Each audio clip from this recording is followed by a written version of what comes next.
So what we've got to do is make that change in those standards. That's where the shifts happen. It doesn't happen any other place. And I'll give you a very simple example.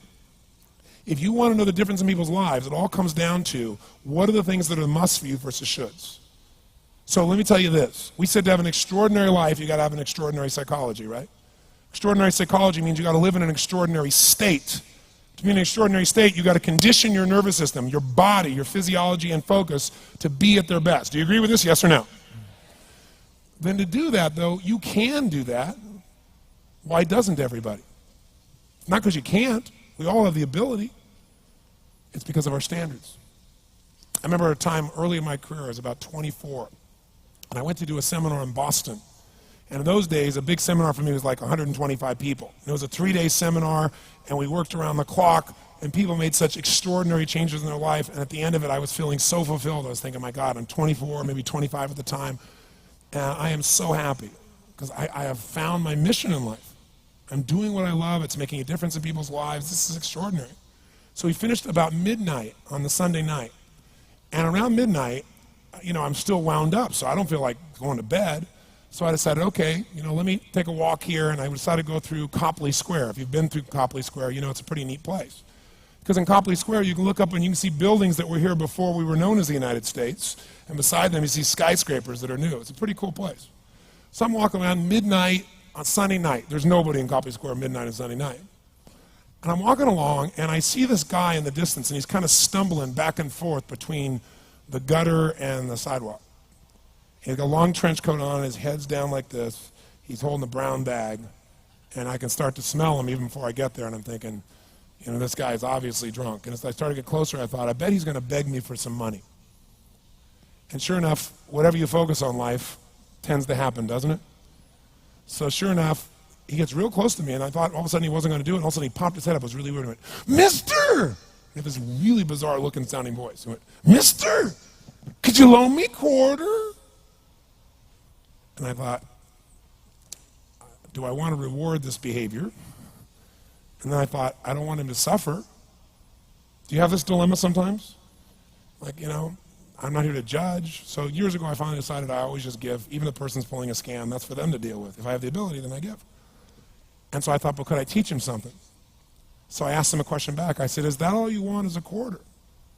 So he goes, yeah, just one quarter. One quarter changed my whole life. One quarter. I said, really? He said, yeah, one quarter. So I reached in my pocket, and I pulled out my money clip. And in those days, I was very young, just starting to succeed. And my original mentor was a man named Jim Rohn. I don't know, how many have heard of Jim Rohn? Anybody? Yeah, he's a great guy. And Jim told me, he said, Tony, look, you've come from a poor background. You got a poor psychology. You got to change it. He said, you don't have any money, so pretend you do. He said, start training your brain. Condition it. He said, go save all your money, get $300 bills, and put them on the outside of your money clip, even though you only have $5 in between them. So every time you put it out, you'll see that, you'll feel inspired, you'll feel better. He said, and you'll feel better, you'll do better. So I was like, okay. So I did. So I pulled my money clip, and sure enough, I got $300 bills in. I made sure he saw the bills. So I'm tearing through that, right? Looking in between there, see if I can find some change. But I made sure he saw it. Sure enough, he's looking at the $100 bills, checking it out. I find the quarter, I pull it out, take the money, put it in my pocket. I notice he's watching my hand going into the pocket.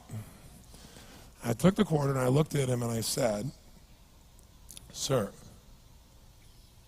life will pay any price you ask of it. And I gave him the quarter.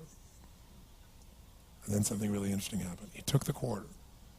He looked at the quarter. He looked at me. He looked at my pocket. He looked back at the quarter, looked at me, looked at my pocket, looked at me again, looked at the quarter, looked at my pocket, looked back at me and said, you're weird. And then he shuffled on off like this, right? And I thought to myself, wow, what's the difference between him and me? I mean, I was 24, 25 at the time, doing what I love most, have my mission in life, and he's in his early 60s, drunk on the street begging for quarters. What's the difference? And I thought, well, maybe God's blessed me because I'm such a good person. I thought, oh, and he's such a bad person, that's such bull. And I thought, wow, maybe the answer to that question is what I just told him. Life will pay whatever price you ask of it. But you know what's interesting? You got to ask intelligently. In the Bible it says, ask and you shall what? Yeah, pretty good formula. You ought to look into it. But you know what? It says, ask and you shall receive, but I'm sure it meant ask intelligently. I'm sure that's what God meant. I'm sure he didn't mean bitch and you will receive. Whine and you will receive. I don't think that was the instruction. Now, if you were going to ask intelligently, there might be 5 elements of that. Number one, you'd have to ask specifically, wouldn't you? You wouldn't ask in a general way. People do that all the time. They go, I want more money. Fine, here's $1, get out of here. Very often, you're getting what you're asking for. You're just not aware of how general you're asking. Clarity is power. The more clear you are about exactly what it is you want, the more your brain knows how to get there. Your brain is a servo mechanism. It's like a bomb. Those bombs, those missiles, they have a servo mechanism. So if the target moves, it knows what the target is, it follows it. Your brain, when you condition it, knows exactly what to go for and it'll find a way to get there. Did you ever buy a certain outfit or a certain car and suddenly see that car outfit everywhere? How many of you have had that experience? Say, aye. How come that car outfit's everywhere? It always was everywhere, but now you notice it. And the reason is because there's a part of your brain called the reticular activating system, the RAS. That part of your brain determines what you notice and what you don't notice. Your brain spends most of its time trying to make sure you don't notice because you'll go crazy if you notice everything. But when you decide what's most important to you, your brain goes after it. Everyone I know who's successful builds what I call an RPM plan. An RPM is built on the metaphor that the way to get from where you are to where do you want to go to the fastest is you got to build power, like in a car, RPMs. And the R stands for they know the result they're after. They know what they want precisely. If you don't know exactly what you want or you let yourself get beyond that into something general, you're not going to achieve it. Clarity is power. You got to know the specific result you're after. What do you want? If you can't answer that question right now in your personal life, in your body, in your relationships, in your finances, in your spirituality, then you're not going to be as fulfilled as you want to be. Today we're going to have you answer one of those questions at least. The second part of it, you got to know P, why you're doing it. Because you know what? You may get a big goal as soon as I want to make $1 billion. I want to bring peace to the earth. Why? Because as soon as you come up with a goal, all the obstacles show up. And unless you've got enough emotional drive to break through that, you're never going to discover what it really takes. So you got to get yourself past that. And the way to get past that is have enough reasons. Reasons come first, answers come second. This man did not know what he wanted, he did not have enough reasons. To ask intelligently, you got to ask specifically. To ask intelligently, you got to know why you want it, have enough drive to make it happen, enough juice to make it happen. If you don't have enough reasons, you will not make it happen. And the M is, what is your massive action plan?